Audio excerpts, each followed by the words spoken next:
I'm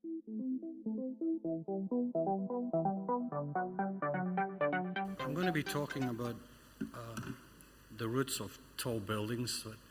We were thinking the other day there in the office it really should be the roots of tall cities or megacities. Nature, of course, inspires design, none more so than when we are designing mixed-use, multiple function towers in our cities, because they not only connect between the buildings and the city, but they also have to connect in these days to other cities. In this case, for this conference, it's quite poignant that it connects almost countries and cities and regional or economic zones, such as Hong Kong, Guangzhou, and Shenzhen. So there's various challenges involved in making those connections successful. These are driven by a population shift, which is happening globally, but it's pronounced particularly in Asia, where this year we reached a milestone of 50% of the world's population now living in cities, and that's projected to rise to over 80% by 2050. This puts pressure on land, and how do we resolve that? We have to integrate, we have to increase density. That means more mixed-use developments to provide proper live, work and play environments. And to do that, transportation has to be adjusted, improved, and made more efficient.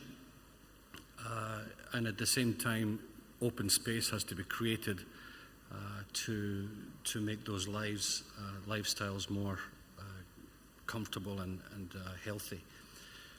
In Hong Kong, for example, we have almost an inside-out city where the country parks are around the outside of the city, and the parks inside the city tend to be pocket parks or small parks like Victoria Park or Central Park. There's more demand that we find in the designing of the buildings that we use rooftops and open spaces and creating podium spaces for the different types of uses that we find in these buildings. These all are intended to improve health, continue cultural development and family well-being, and then it goes back to the population increases. So I'm going to show you some case studies that we've been involved in the region, particularly between Hong Kong and Shenzhen and Guangzhou. This is a project that's under construction in Zhujiang. It's called Zhujiang Plaza.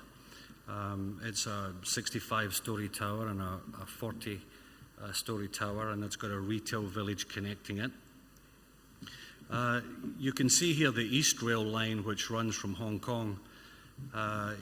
Literally, in these new connecting cities and connecting buildings, you can come from the Conrad Hotel in Pacific Place, take public transport all the way through to this project and never go outside. You can see the project is connected to the transportation systems on the plan diagram there.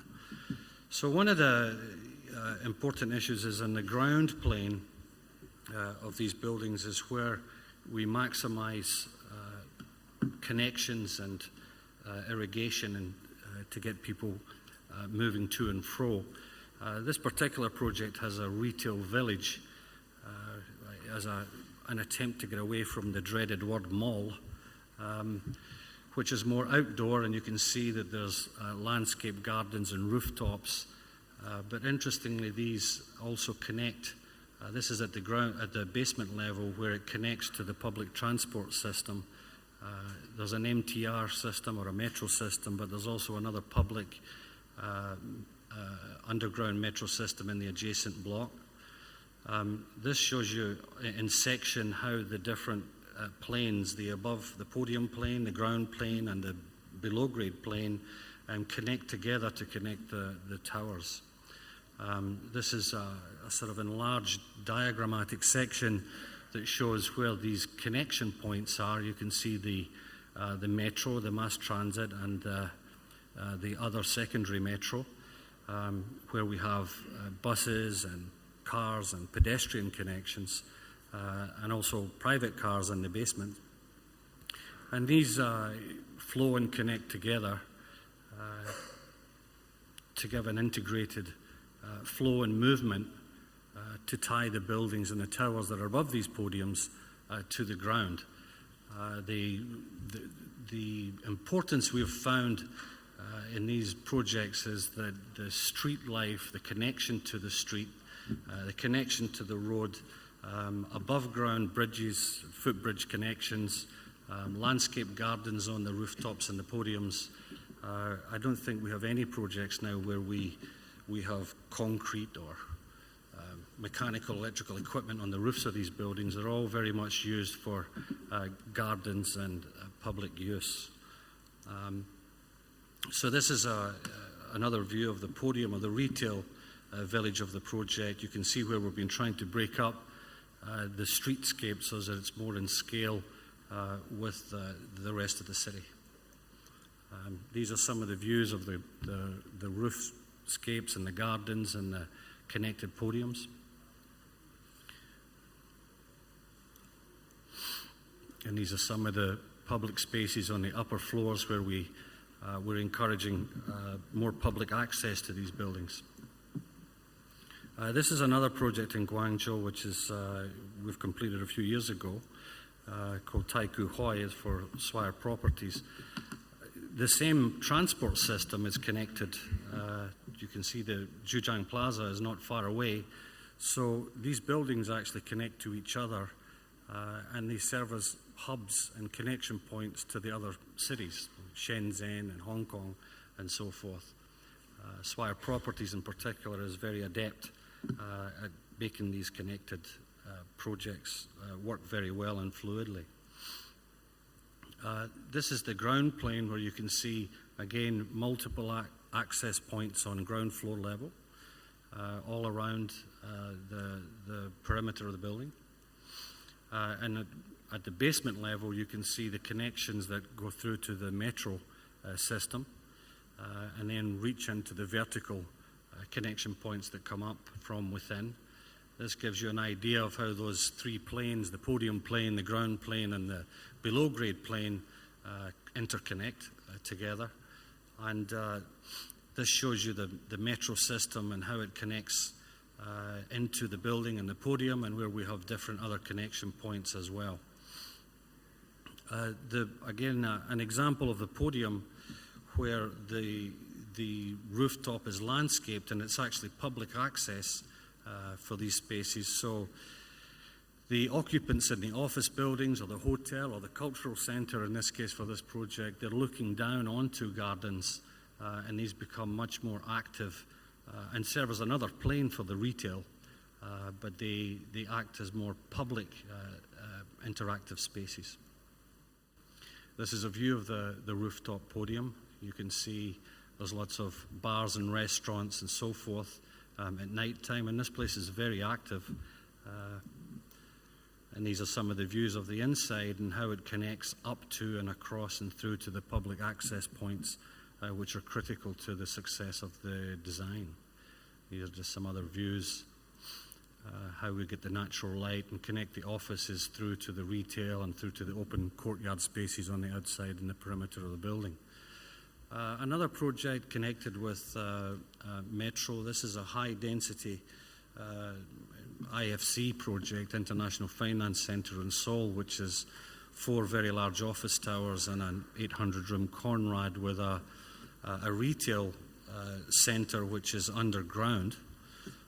In Seoul, the cold weather encourages them to travel actually in the metro system between projects. You can see also it's in the site or location plan, it's at the junction of 2 underground metro systems, which is another one of the key elements in the design. Again, ground plane level, multiple access points and multiple exit points.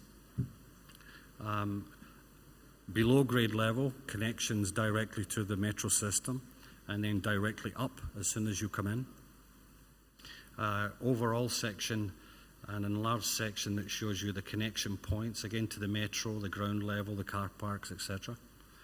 And this is a view down, looking down into the retail access from the center of the plaza between the various towers.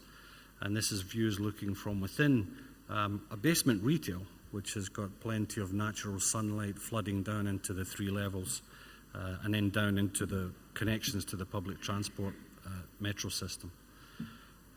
These are some of the views of the towers and the lobbies and the nighttime view of the city on the profile at nighttime.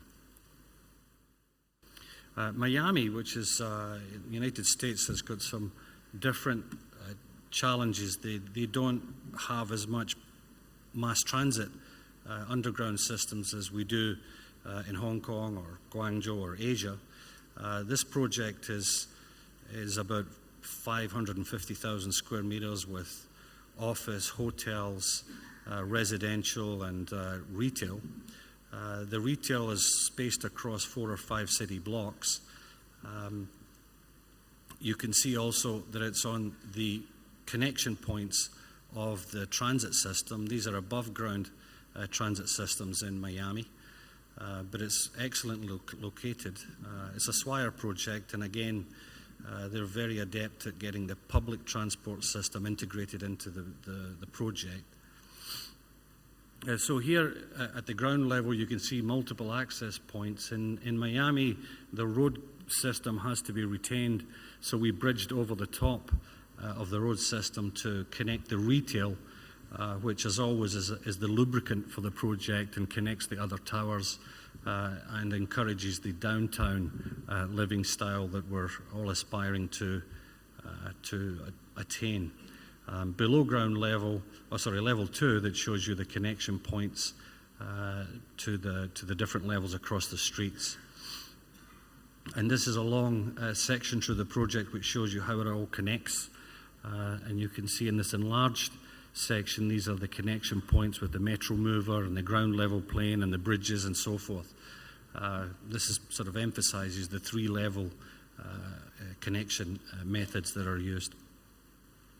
The project is just about to open. The retail is, I think, opening this week.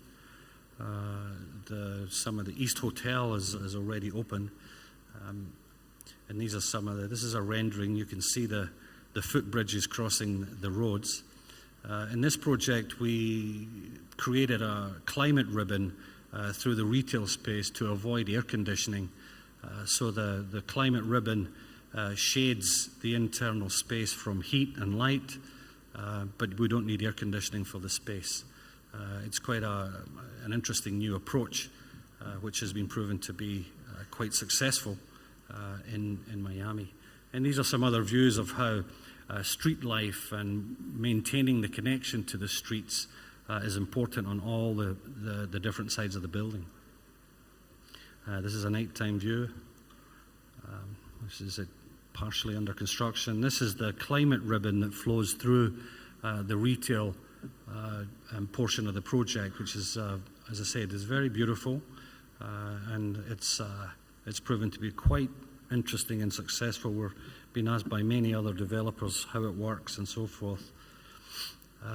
This is an older project in Hong Kong, but it's interesting because we can connect Pacific Place, Festival Walk, Taikoo Hui, Zhujiang Plaza with these various cities through the transit system. And you can see here it's a crossover junction between the 2 train systems, and Swire built it right on top. The tremendous footfall that we get from this. And here are the connection points that you can see in the different levels. This is an enlarged section through. Vertically, you can see how the different planes connect, and the 2 metro systems. One of them actually goes right underneath the building. These are just some of the internal views where you can see the sunlight and bringing the outside of the building into the inside as much as possible. Office lobbies. This is a new project that's just started under construction. in Shenzhen. This is another one of these large mixed-use projects that covers multiple city blocks, and again, 2 connections to the metro system, 65-story office towers, multiple other office towers, residential, hotel, retail, jewelry exchange center, museums. We have to retain some of the old buildings. It was a brewery, which we didn't like to demolish, but we had to. So we kept some of it. It's sacrilegious. So we kept some of it, and we're converting to cultural and courtyards and so forth. And these are some of the metro sections, and you can see the different planes. There's footbridges, ground level, below grade level, all interconnecting and lacing itself through. I'll go run through some other projects that are in the region. Some of them are under construction. This one is in Kuala Lumpur. It's a 60-story tower with a hotel, office, and retail. And the challenge here was to connect it across the river to the old part of the city and connect the new city, the new building as a conduit for the old part and the Merdeka Square, and where we had to cross the river. And you can see here there's a bridge and there's a metro station and connecting into the existing building with the rooftop gardens and so forth. This is another project in Guangzhou in one of the districts called PANYU. You can see here the rooftops and sunken courtyards that also connect through to its retail and office and some Soho. This will actually connect to the high-speed rail connecting to Hong Kong. This will be where the first stop is in Guangzhou. And again, very clear connections to the metro system, ground floor plane connections and podium connections that connect the various buildings again. A project in Hong Kong, which of course is very well attuned to this kind of solution. This is at Tung Chung. It's an expansion of the existing system. Again, MTR connections, ground plane access, elevated walkways all the way through and across the motorway and so forth, roof gardens, access points throughout those areas. Ho Chi Minh, which is developing a metro system very rapidly. This project is in the center of the city at Bentan Square. It involves a Ritz-Carlton office and retail podium and luxury Ritz-Carlton residences, both about 55 stories tall. Again, connected to the metro system. There will actually be 4 metro stations stacked on top of each other underneath that Bentan Square. So you can see how we're pulling in the pedestrian connections and expanding greenery, roof gardens and parks and so forth on top of a very densely populated site. In all of these designs, we try and retain a few key elements. A vibrant street life. This one here you can see in Miami. It's because they've retained the existing street pattern, the street fronts respond. Unlike some other shopping centers where you go inside, these are outside inside, which helps the street and the city become more vibrant and lively, especially in city centers like in Miami for weekend life and business. Open spaces, you can see a lot of our designs, we have a lot of courtyards and rooftops and so forth. We're doing a new project expansion in Manila where we actually have a football field on top. That's a soccer field for you Americans. A football field on top of a shopping center, which is kind of bizarre for the Philippines, but it's gone ahead and it's going to prove as a community development, which is quite a challenge. So you can see sunken courtyards, ground plane courtyards, podium top courtyards. These are all blended and mixed in together to make the developments more connected and fluid. Artwork is another issue that we can push and put into our projects. Transportation is one of the things at the beginning of the slide. This is an issue that has to continue to develop. I mean, we're very ahead with this element in Asia, and the number of MTRs or metro systems that you see in Chinese cities is awesome. I mean, it's quite amazing how much they're managing to build in such a short time. Some of these images here, you can see an entrance to Pacific Place or Festival Walk. The other image on the bottom right there is the connection from Central to IFC, which is to the train station to the airport. And it's a tremendous amount of people that they move there under the city. New tools that are coming up and is going to affect all of the designs that we're involved in with these projects, including, you know, the master planning that Keith and James were mentioning, is the exciting new developments in transportation, drone hubs, power generation from specialized turbines that also in many cases form art pieces on the buildings. Driverless cars, these are all going to affect how we resolve and design these buildings. There's a lot of talk at the moment about car parking spaces not being needed, and what do we do with that car park space? I mean, these are, how do we convert that to public use or market use or whatever? There's lots of ideas coming up. The idea of being able to go from San Francisco to Los Angeles in 35 minutes is scary, but these are going to affect how our inner cities evolve, and I think a lot of replanning is going to be needed when these issues come to the fore. And that's really about it. She.